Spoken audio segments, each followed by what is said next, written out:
In this episode of We're the Dudes, a review of the 2019 film The Lighthouse, which was very, very weird. Plus, we'll probably get off topic and talk about some other stuff, because we're the dudes. Dudes. Dudes, what happened to the AI guy, man? So I murdered him. I just threw him down a flight of steps. He's gone. You didn't smash him against a rock repeatedly? Yeah. Dude, this movie was so weird. A24 makes the weirdest stuff, man. I liked it. Yeah, it was weird though. I didn't hate it. There were things I liked, things I didn't. So, welcome back, everybody. I'm Derek. He's Justin. We got a lot more subscribers to the channel now. So if this is your first time watching, we review movies. We talk about TV shows, culture, all sorts of stuff, whatever's going on. Mostly movie stuff. But last week we reviewed Unfrosted, and it was our biggest show yet with 400 viewers. So I don't think we could have picked a more opposite movie than that. Than The Lighthouse. Yeah. It's very interesting. So I guess maybe let's start off with what we did like, maybe. Let's set the stage. Let me just summarize this in case people haven't seen it. Maybe they're just checking out the podcast, or if you have seen it and it's been a while. So it's psychological thriller. There's these two dudes, Thomas Wake, who's played by Willem Dafoe, one of the best actors on planet Earth, in my opinion, and then Ephraim Winslow, played by Robert Pattinson, the Batman. And they're at this lighthouse in, I believe it's 1890, it says, or 1890s. They're isolated. There's bad weather coming. They're feeling paranoid. They're seeing things. The mood is the main thing that I liked. Like the vibe that I got, it reminded me a little bit of The Shining and like Shutter Island and what's another one? What's another good mood movie? Maybe... Oh man, I can't think of anything right now. But The Others, like the one with the ghosts with Nicole Kidman. I just felt like this fog fell over me. I almost felt like I was there. The black and white, and how it had like the old aspect ratio, square aspect ratio. It was just very, I don't know, engrossing, but it was still weird. It was really weird. I brought a Captain Whitebeard here to help me review this movie. Arr. All right. So what did you like? What were your main things that you liked? All right. So the director is Robert Eggers, and he's done some other kind of horror movies like The Witch. So it felt very much like a horror movie, film noir. The editing and cinematography felt very much like that old 40s and 50s kind of feel, right? The cuts, the way they film things. One of the things I really liked about the movie in general was the sounds. Like The sounds were great. You get the constant foghorn, you get the constant seagull, and it kind of really encapsulates that whole why you might go crazy in this situation, right? Because the sounds themselves are very much, hey, I definitely got the Shining vibe from it because, everything down to like the guy running after him with an axe, right? Yeah, the axe. I didn't even think about that. Yeah, they both are really sketchy dudes. Like they've got pasts, right? They've got a lot of like baggage, a lot of red in their ledger. If you're a Marvel fan. Secrets. So the tagline for the movie is "Keeping secrets, are ye?" Which I thought was great. Why'd you spill your beans? Yeah.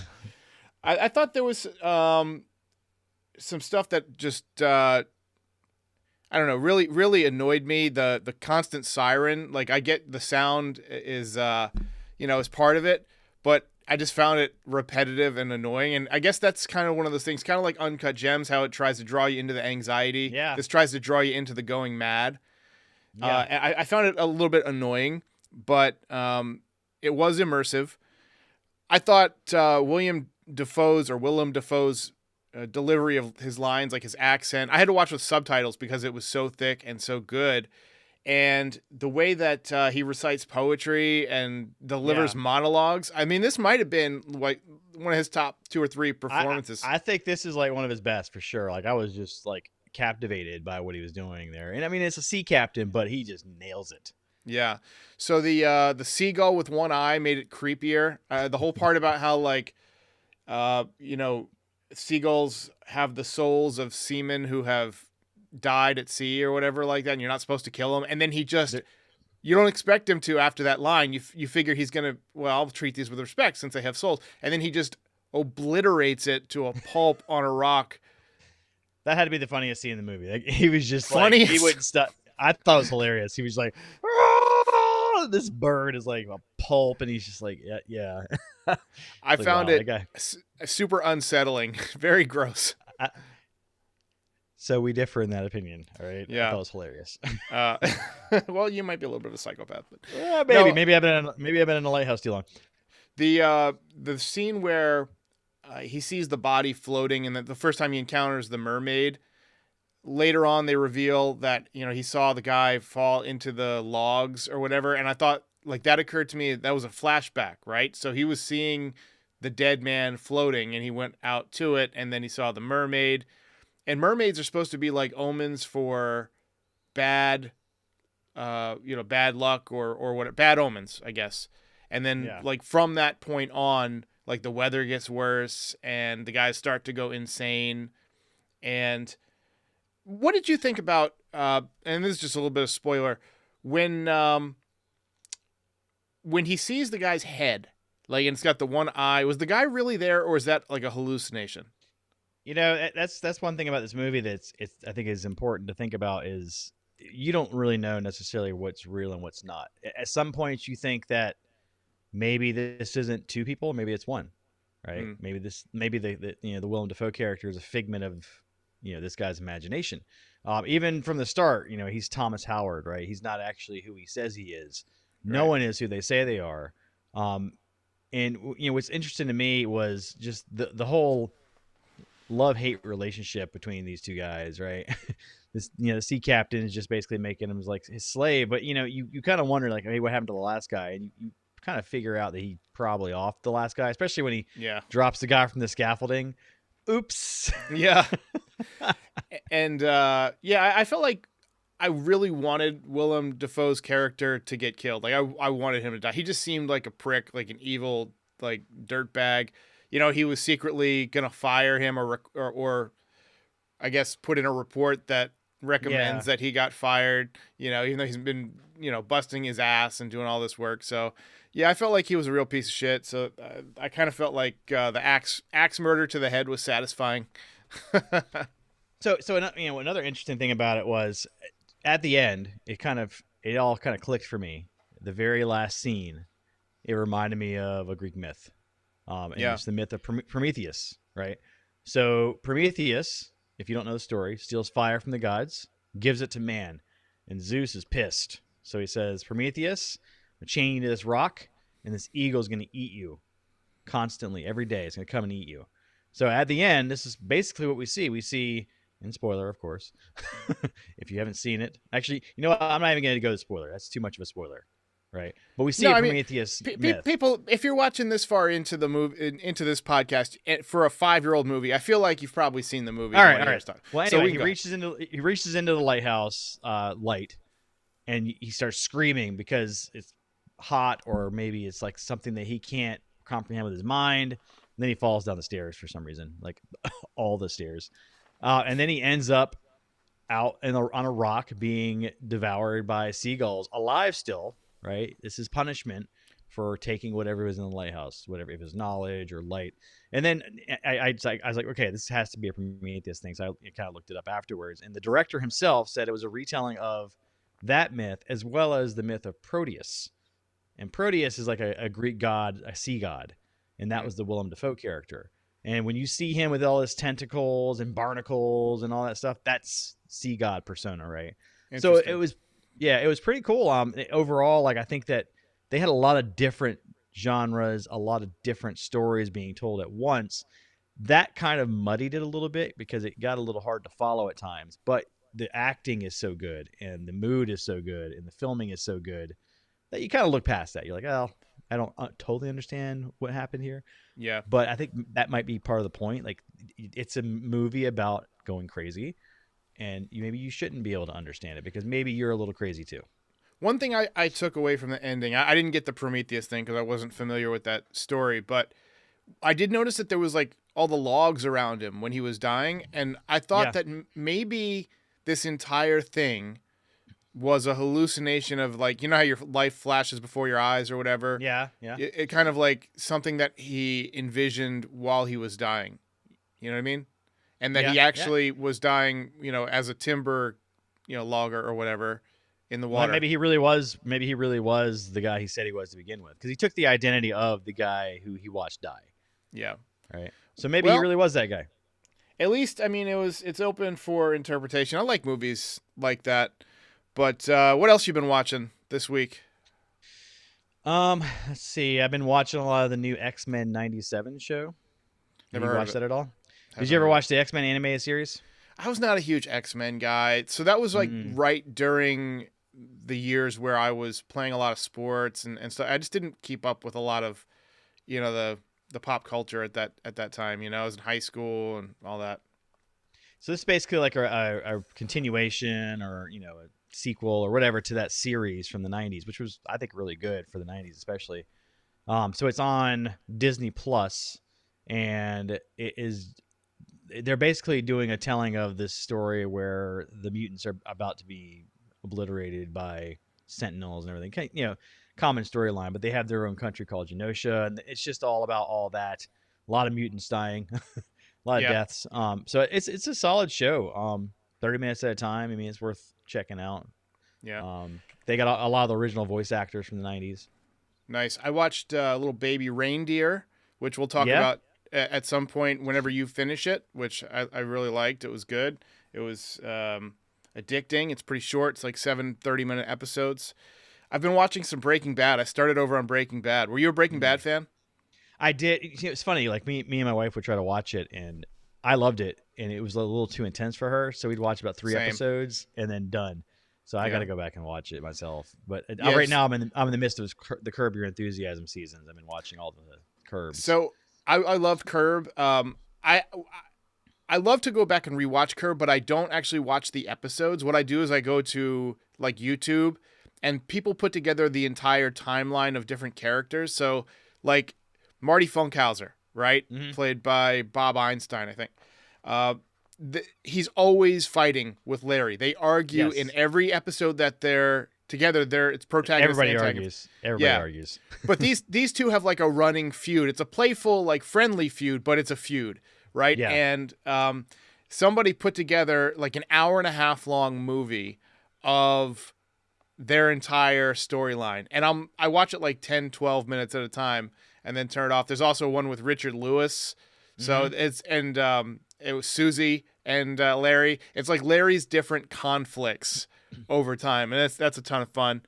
But yeah, I've been watching a little bit of Breaking Bad. I started over. To me, Breaking Bad is like the Moby Dick of TV. Like, it's the greatest TV show ever made.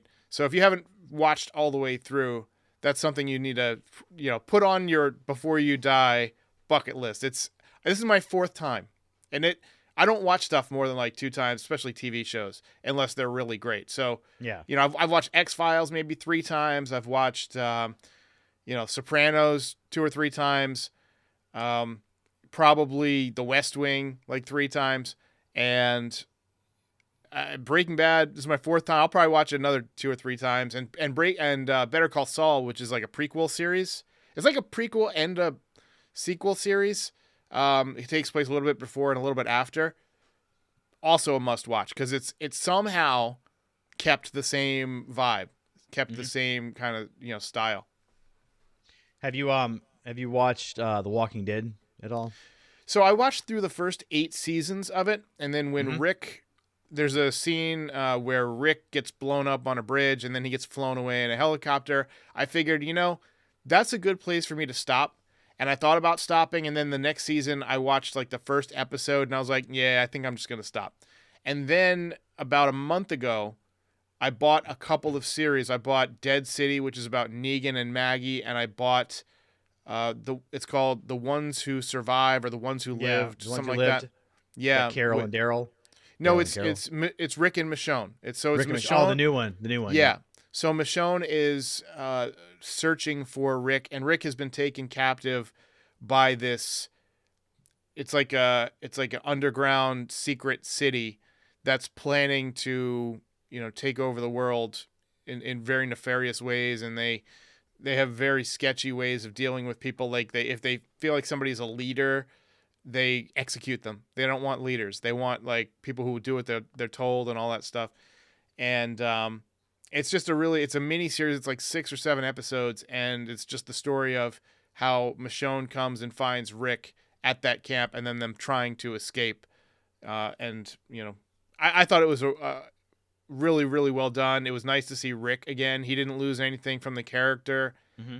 A lot of times when you see somebody play a character, and then they have a break from playing that character, and then they play the character again, the character's different, or it's not like it's not done as well. It almost seems like a parody, and right. That didn't happen here. I thought Rick was phenomenal in this.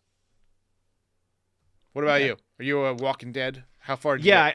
I stopped shortly after they offed Glenn. Yeah, that was brutal. I think we talked about that.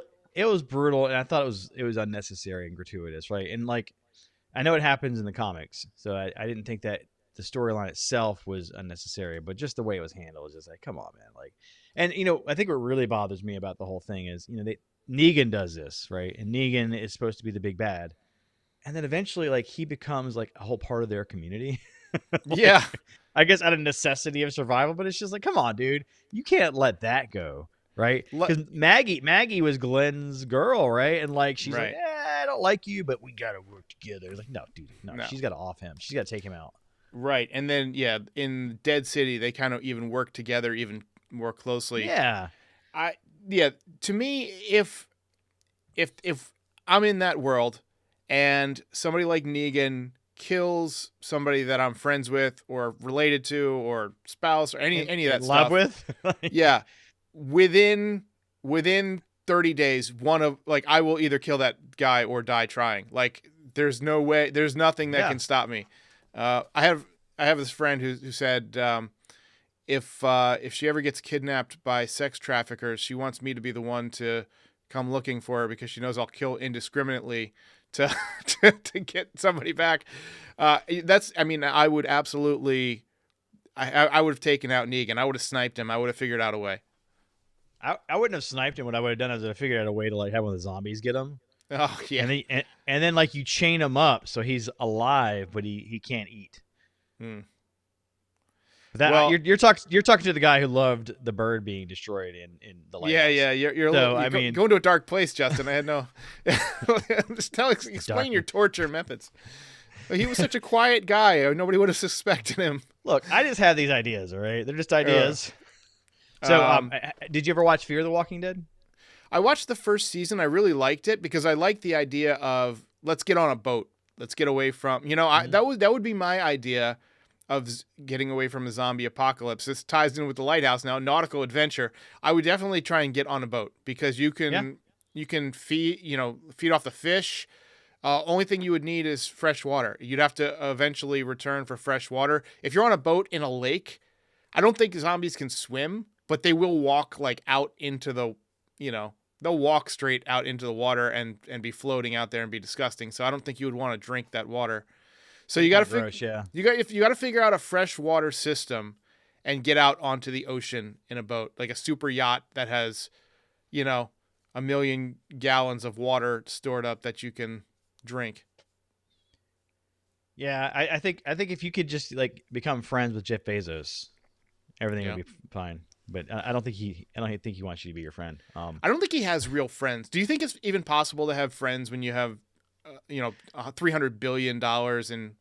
I think people that you knew like from beforehand, before you were a billionaire, but like afterwards, I think there's always like the implication. Let me just say this, Justin: if you somehow had $300 billion tomorrow, I'd still be your friend. I'd be your friend. I'd look out for your well-being and stuff, but I'd be a much closer friend. You wouldn't be able to turn around without seeing me sitting there holding a sign like, well, we'll work for money. So on the vein of the Fear the Walking Dead, there's an episode from it. There's a few of those episodes throughout The Walking Dead stuck out with me, like the prison episode where Rick's on the phone talking to his dead wife. That one to me sticks out. Yeah. In season 3, episode 5 of Fear the Walking Dead, I don't know if you ever saw this one. But there's a scene in that's just like crazy, like sticks out for me. So basically, they find this gang of like militia guys or like soldiers or whatever, and I think one of them screws up and he gets punished. And the punishment is basically they strap him to a chair on a cliff, and they don't kill him. They cut off a section of his skull to Ugh. expose his brain.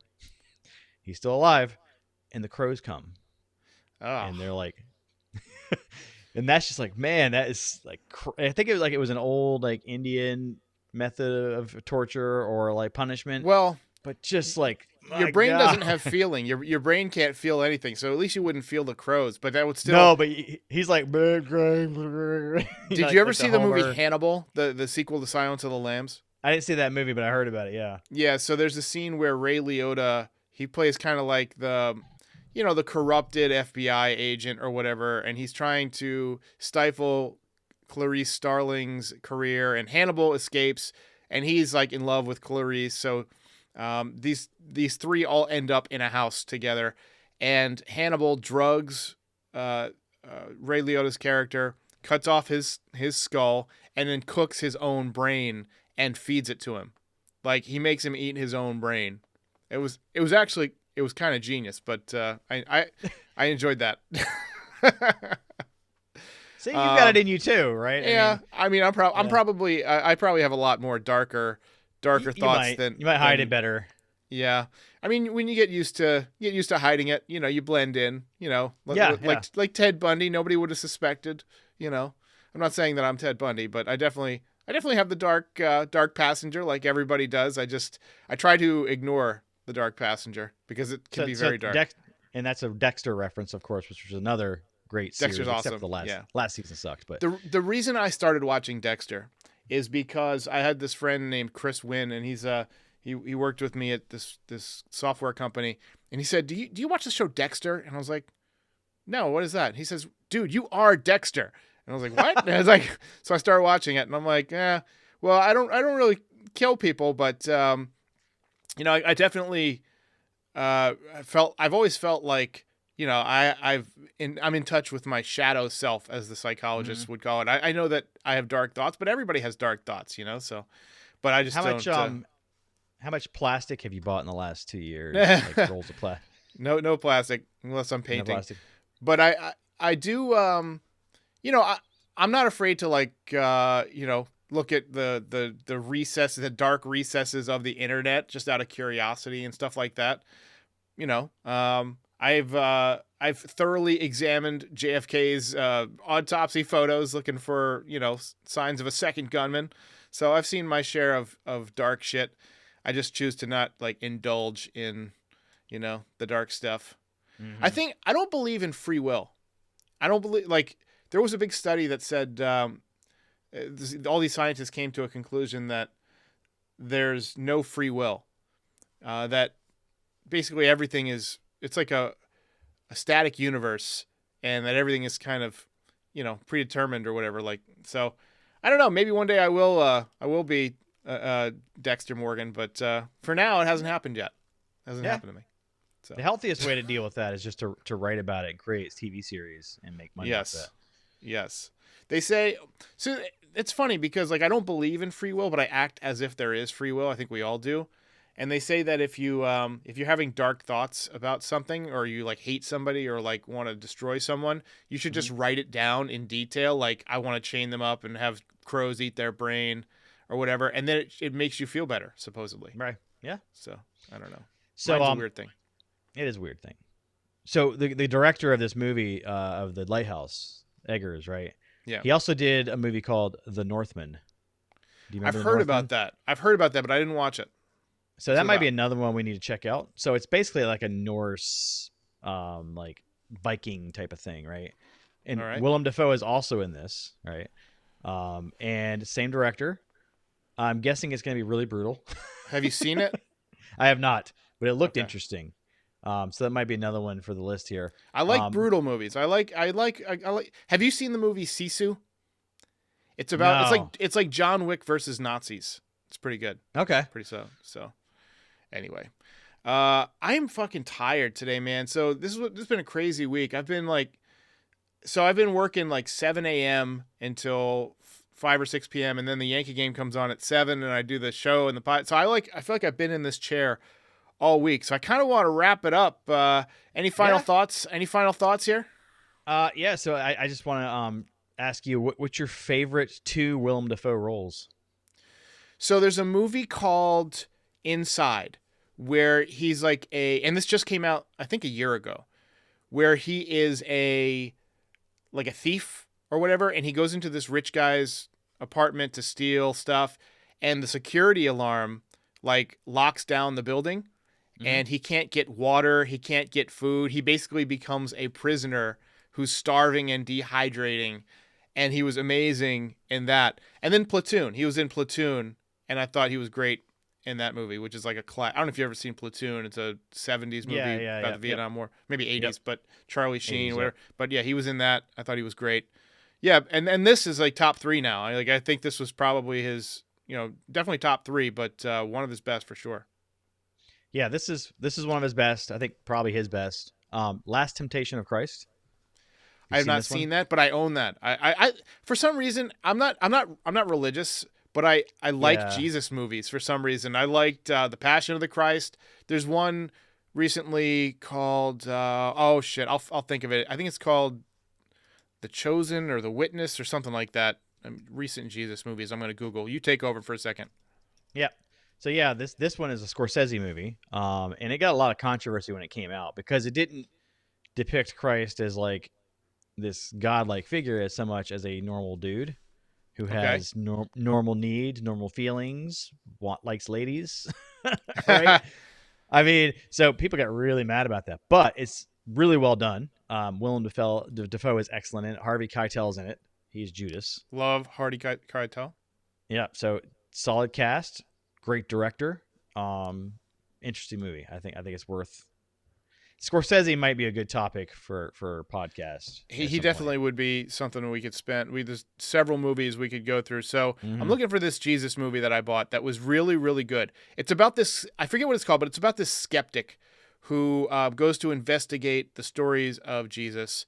And then he ends up being won over and he starts to believe it. And I don't believe it ever happened. I think if Jesus was alive, he was basically the David Blaine of his day. But damn, what was it called? I'm looking for it. I'm looking through my voodoo for it. Risen with Joseph Fiennes. Yeah, it came out in 2016, and it biblical story of the resurrection as told through the eyes of a non-believer, Clavius, a powerful Roman military tribune, and his side, Lucius. They're tasked with solving the mystery of what happened to Jesus in the weeks following his crucifixion. Yeah, I mean, I like that era of like history or whatever, and I love Jesus movies. Everybody's got their thing, man. Like from Dexter to Jesus. So, all right, man. Appreciate it. What are we gonna do next week? So I don't know if you're gonna finish Baby Reindeer. Maybe we should have like a backup movie. Or maybe we should do we want to do a pick'em where we pick each other's flick? Well, we still have the pick'em where I was supposed to watch the Unbearable Weight of Massive Talent. Dude, I want to watch that again. Let's do that next week for sure. That. Yep. Let's do that. Because I saw it in theaters and I haven't watched it since. It's one of those movies I'm kicking myself because I pre-ordered it on whatever it's called, the Vudu or whatever, and I was like, I'll pay the $25. I want to watch this the minute it comes available again because I loved it so much. And I still haven't watched it. Now you can buy it for like $5. Yeah. It's like buying new video games. I stopped doing that years ago. So I'm like, you know what? I'm never gonna play these. I'll eventually get around to it, but by the time I do, it's like in the bargain bin. Yeah, the only one I ever play brand new. Actually, there's 2 of them that I get every year: MLB The Show and the Madden games. I always get those like opening weekend. But stuff like the Spider-Man, which I've been playing that you lent me, like I can go years without playing it, and I'm fine. I'll probably get Grand Theft Auto when it comes out immediately too. What pisses me off about the sports games is how much they are when they come out, and then they've got all like the microtransaction stuff. Yeah. And then by the time the next one comes out, it's completely worthless, and it's like you can't sell it back for like less than $1 or something. You've spent hundreds of dollars if you bought all that stuff, and yeah. Which I don't buy all that stuff, but still, it's just like, man, this is really annoying. And I have the same. So when I was watching The Lighthouse, I had the same issue with HBO Max. Mm-hmm. And a lot of these streaming services are doing this now. So you pay for the streaming service. And then after they've got you in there, they start saying, you know what? We're going to start doing ads. And if you don't want the ads, guess Pay what? You for can pay extra. premium extra, premium Yeah. plus. The bait and switch. I mean, come on, man. This is why we got away from cable, because we didn't want the stupid ads, right? And now it's like, now I'm at a crossroads. I'm like, do I even want to keep streaming anymore? Because it's just stupid. Yeah, I'm starting to think about, and we should do a podcast on streaming too. That would be interesting. But yeah, I'm starting to think about, my streaming habits. Like, what do I actually watch? What do I just like to have? So I have this Vudu account, which is my movie hub, and it's got like 1,000 movies in there. So I have entertainment till the end of time. And I find myself watching a ton of YouTube. I just love YouTube because you can watch podcasts, you can watch movie clips, you can watch whatever. And I'm trying to get away from watching the news because I just find that it's designed, like, once you realize that it's designed to piss you off, and I'm not saying we shouldn't be pissed off, but it's delivered in a way to enrage you. I find that when I ignore it and just kind of lightly keep up with the major stuff, I'm just a lot less stressed out, Yeah, same here. I stopped watching the news years ago, because you're right. And it doesn't matter right, left, center. They all do it, man. Like, it's an outrage machine, because outrage gets you clicks. It gets you ad purchases. It's annoying. I really wish journalism hadn't become so money driven. Yeah. Because classic journalism, and I wasn't old enough to like be a part of it, but it seems like it was more about breaking stories and not really caring about which side you're cheering for. Right now, you have even like the say you're the left side, right? You're actively cheering for the right side villains because they're going to bring you the cash.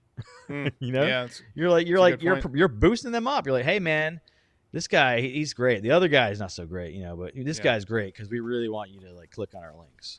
Yeah, I wish we could have lived through the days where we, public service was the best and the brightest and all that stuff. When John F. Kennedy took over, and that's why he's my favorite president. When he took over, he basically said, all right, I want the best people in every field. I want the smartest people. Doesn't matter what their politics are. I want the best and smartest people running the country. He called it the best and the brightest. And I feel like really since he died, like the country has spiraled because Lyndon Johnson wanted Vietnam. He wanted us in Vietnam, and he led us into that direction. And then you had Richard Nixon as a response to that, and he was corrupt. And then you had Jimmy Carter, who, while he was a peaceful president, I mean, he obviously didn't run the country that well because there was so much inflation and the whole Iran stuff. And then Ronald Reagan basically flipped the whole country in favor of the rich, all the spoils trickle down economics. And then you had Clinton getting blowjobs, and then you had ever since George Bush, actually since it was Clinton, I think it was that's when the HW wasn't bad. The original Bush. HW, yeah, he was good. Bad. He was good. I liked him. And Carter wasn't bad either. The inflation thing, it's funny, the inflation thing, you mentioned that, and the Iran thing, those are directly linked. Because at the time, one of the biggest issues in the country was, I think, a gas shortage. Yeah. And who controls that area? Right? And then as soon as Reagan gets in office, guess what happens? Problem magically goes away. Yeah, that seems to happen. It seems to happen. And the whole Iran hostage situation, the negotiations that happened there, stuff came out later that was pretty shady. You had the Iran Contra affair with Oliver North. So there was a lot, there were some shady dealings going on there, and Carter kind of got a little screwed there. I think he was too nice of a guy. Yeah. And you can't be that nice of a guy as president. And then, in my life, it's been, Clinton, who I liked because I felt like I don't know. I felt like he felt presidential to me, but he was obviously behind the scenes the least presidential dude. He was, a shady dude. And then, Bush I didn't like. And then we had 9/11. And ever since 9/11, I feel like the whole country's been messed up. It's been a massive spiral. It's been a combination of media overload, being able to access anything you want on the internet, whether it's right or wrong. Yeah. Having an echo chamber for all the people that agree with you. Right. I liked Obama. I think that was a nice period, but there was so much hatred of him, the backlash. It made it almost impossible to enjoy, I mean, the guy wore a tan suit, all right? You got to you got to draw a line somewhere, all right? And then Trump, I mean, I know people like it's very divisive on Trump. I never liked him. I just felt like he was mean. It has nothing to do with his politics even. Like, I just don't like mean jerk-offs being leaders, and he seemed like a mean jerk-off. So, and that ties into his politics too, right? His politics are nothing more than what's best for me. Right. And if what's best for me is screwing over my enemies, appointing a bunch of, hangers on that are going to say whatever I want them to do, but are completely inept at doing anything. Mm-hmm. That's bad. Like it's I don't care about like the meanness, whatever, right? Like every president's had a mean streak, I'm sure. It was taking that personality flaw and applying it like basically injecting it into the way we run government. And it's just, right. Man, that was my problem. It's like everything was, how do I get rich? How do I screw over my enemies? Yeah. And Biden, I mean, I have no problem. I don't even know anything about Biden because you never see him because he's like 1,000 years old. And like, I can't listen to him talk because he can't deliver the line. He's as old as Trump, and they both have really horrible problems saying things. Like Biden has a stutter, but he's also old. Yeah. Trump is an idiot, but he's also old. So it's like you have like neither one of them can really speak very well, right? And they're both old. Everybody talks about how old Biden is. Trump's like a few years younger, right? And like he can barely walk upstairs, and like just it's mind-boggling. We really should have age limits for presidents. We really cognitive tests, like public cognitive tests, like if you could select a citizen to be the president, just any citizen, doesn't have to be a politician, anybody in America to be the president, who would you pick? So I don't know a ton about his politics. What I've heard from him is Mark Cuban. Yeah, Mark Cuban's pretty smart. Yeah. He's a smart dude. Doesn't seem like he's really vindictive. He's a little whiny about like ref calls, but who isn't, right? But I mean, fair. Like the stuff he's said about certain issues. The main thing I like about him is the whole issue with medication costs, right?